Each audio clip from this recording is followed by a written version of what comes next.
Hey guys, Weeby News here. So today I'm going to be doing a sort of like my first impressions and kind of like my analyses of all the characters that were introduced in the Famitsu article this week.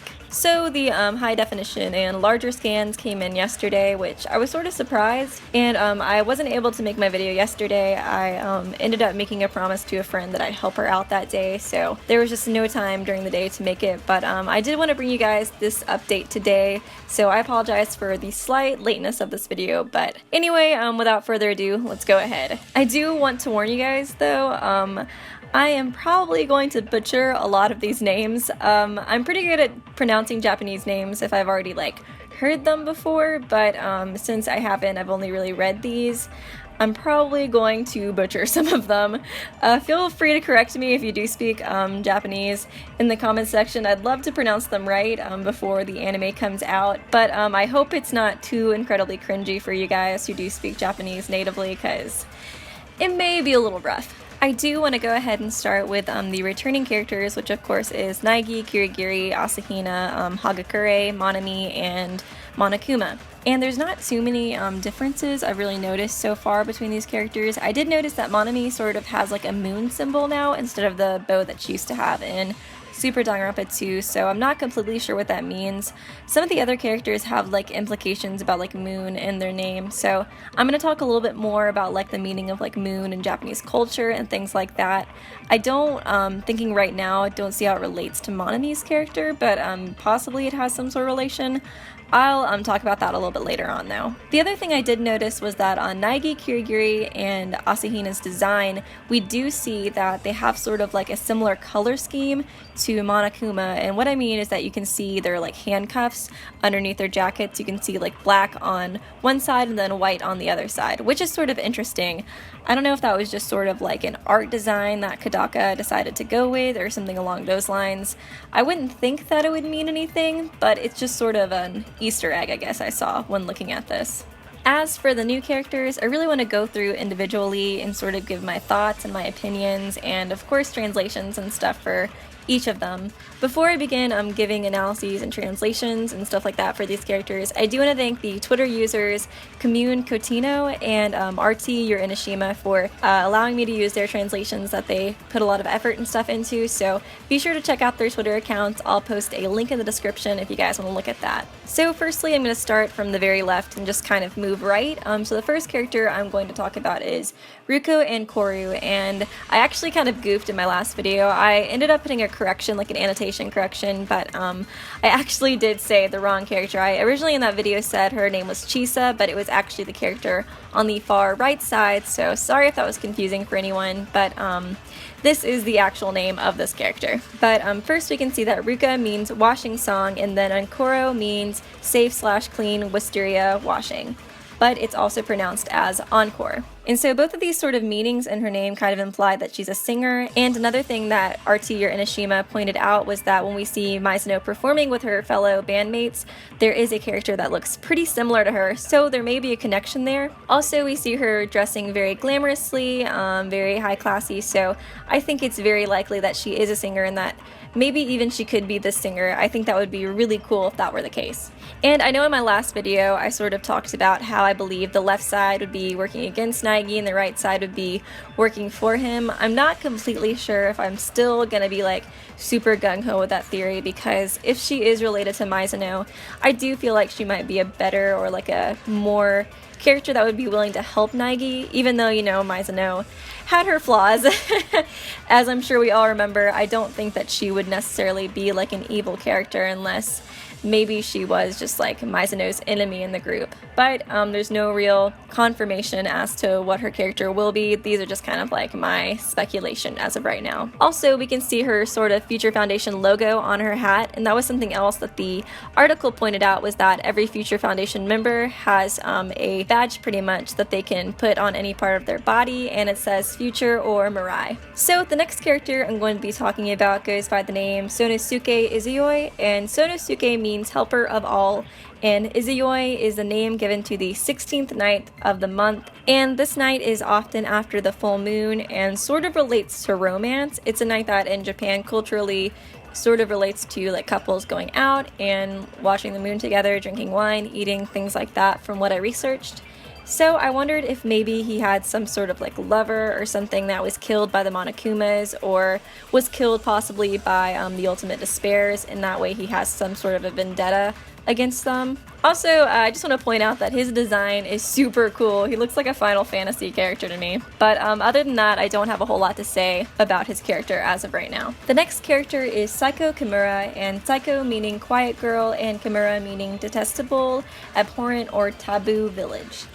And there's a couple of things that are sort of interesting about her character design, and the first thing is the surgical mask that she's wearing, and oftentimes in Japan people wear these when they are sick and they don't want to get germs on other people, so it's sort of out of respect to the people around them.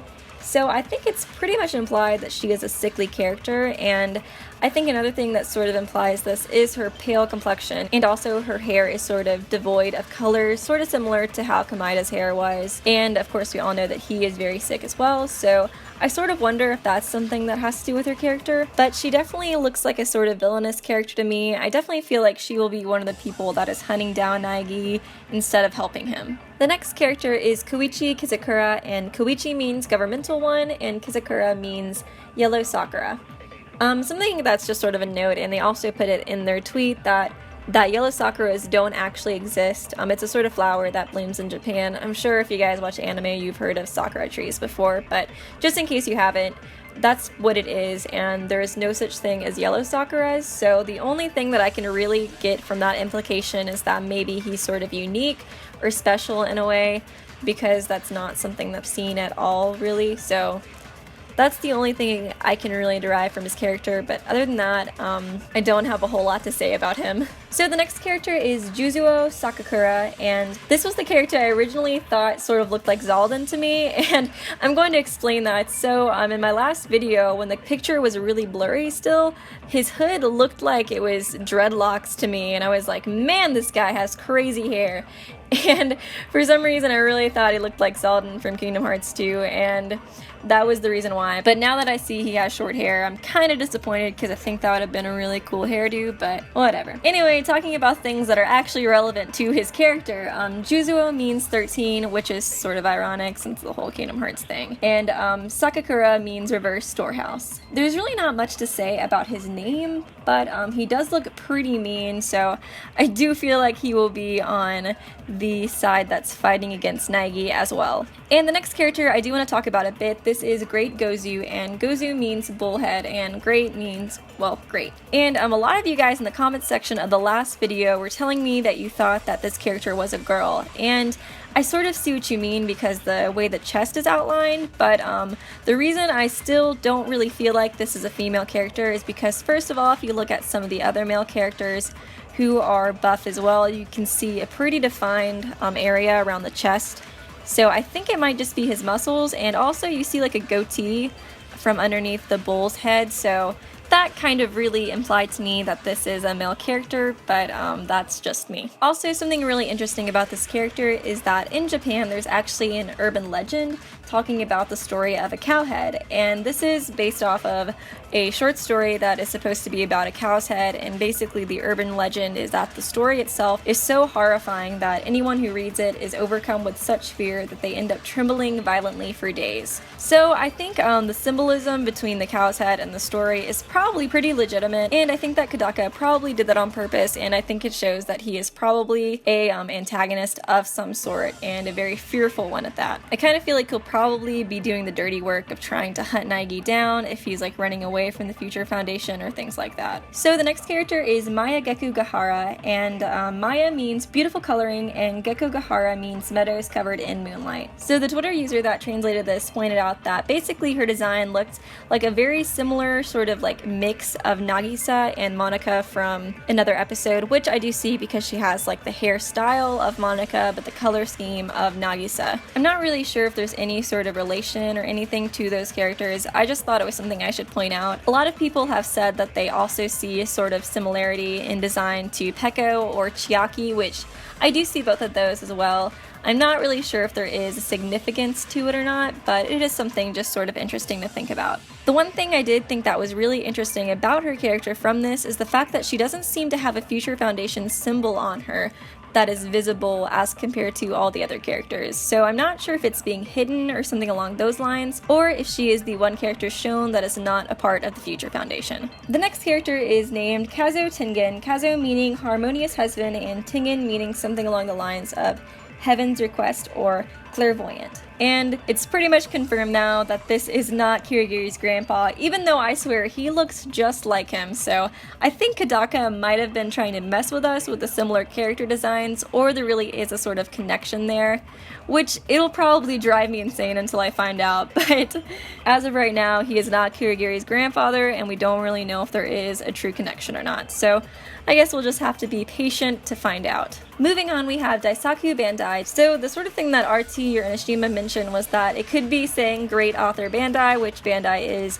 a competing company against Spike Chunsoft, so it would be pretty funny if it was their way of complimenting that company. Or it could also mean Great Author of 1,000 Generations, because Bandai does mean 1,000 generations. So maybe they are sort of complimenting that company, or more than likely it could just be implying that he spawns from a long line of great authors. Maybe he's an author himself. So personally, I really love his character design. It looks so cool, and I saw this really funny comment on Tumblr, and basically the comment was like, why do we always have to have a character that's designed like this? And I thought that was so funny, because it is really true that all the other characters have such a similar design, and then you sort of have like Yamada or like Teru, and unfortunately both of those characters met a pretty bad fate, so I'm hoping this guy lives. I think he looks really fun and interesting.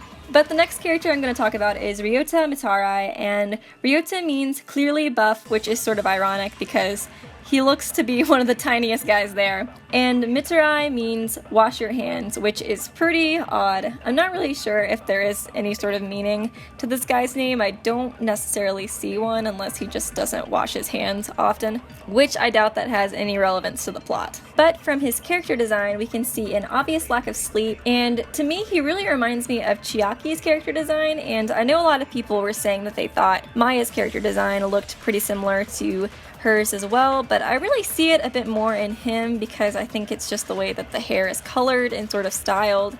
Just reminds me of it, and I know he's a male character, but I do see a lot of resemblance, so this is sort of the character I was wondering that maybe inspired Chiaki's design, but that's just me. Next to him is Kiyosuke Munakata, and Kiyosuke means capital's head, and Munakata means faction's important person, so both of these are pretty heavily implying that he is the leader of the Future Foundation, and he sort of has like a very leader look to him. Something also sort of interesting about his character design is that he has a moon symbol on his tie, which also resembles Monami's new design. I'm not really sure what the meaning behind that is, because like I said, the moon in Japanese culture is often referred to like romantic sort of implications, so I don't really see how that would relate to his and Monami's character, but I guess maybe we'll find out eventually if there's like a different company or some sort of other faction that uses the moon as sort of like their symbol. Maybe that's why they're wearing it. I don't really know. And the final character I'm going to look at is Chisa Yukazome, and Chisa is not necessarily translated into anything. The Twitter user who sent me these translations, they sort of explain as to why that is. I don't completely understand it because I don't know a whole lot of Japanese, but they did say that the general translation is lettuce, but it's not necessarily like a canon meaning. And her last name is Yukazome, which is dyed with snow.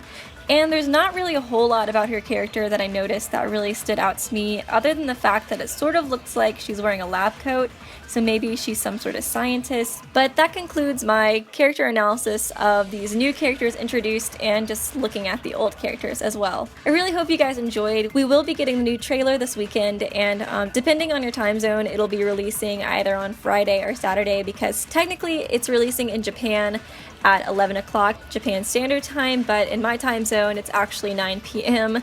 tomorrow, so it's a little bit different for everybody. But I will definitely be talking about that trailer in the next day or so, and I will be posting my reaction to it as well, so that'll probably be pretty funny to watch. But anyways, I hope you guys enjoyed the video. Don't forget to subscribe for more Danganronpa content and updates, and I will see you guys real soon.